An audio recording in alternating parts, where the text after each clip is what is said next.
រឿងបីយប់ក្នុងព្រៃនៅក្នុងភូមិស្ងប់ស្ងាត់មួយដែលហ៊ុមព័ទ្ធដោយព្រៃឈើបុរាណអ្នកភូមិមានការភ័យខ្លាចចំពោះរឿងព្រេងនិទានរឿងកខ្មោចសីហាពួកគេជឿថាវិញ្ញាណឯកោមួយបានលេចឡើងជារៀងរាល់យប់អ្នកភូមិចាស់បាននិយាយទៀតថាក៏គ្មាននរណាម្នាក់គួរចូលទៅក្នុងព្រៃទាំងនោះបន្ទាប់ពីមេឃងឹតនោះទេកាយបាននិយាយថាជារឿងរ៉ាវមិនធ្វើឲ្យខ្ញុំភ័យខ្លាចទេខ្ញុំចង់ឃើញការពិតដោយខ្លួនឯងនៅយប់ដំបូងកាយបានចូលទៅក្នុងព្រៃដោយកាន់តែចង្កៀង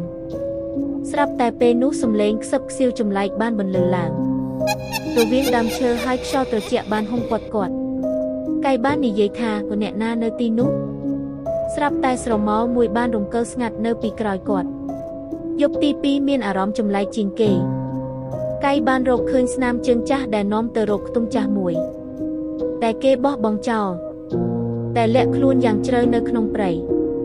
កាយបាននិយាយថាដូចមាននរណាម្នាក់រស់នៅទីនេះបើចង់បានភាគបន្តកុំភ្លេចជួយ follow account page ខ្ញុំម្នាក់មួយផងសូមអរគុណ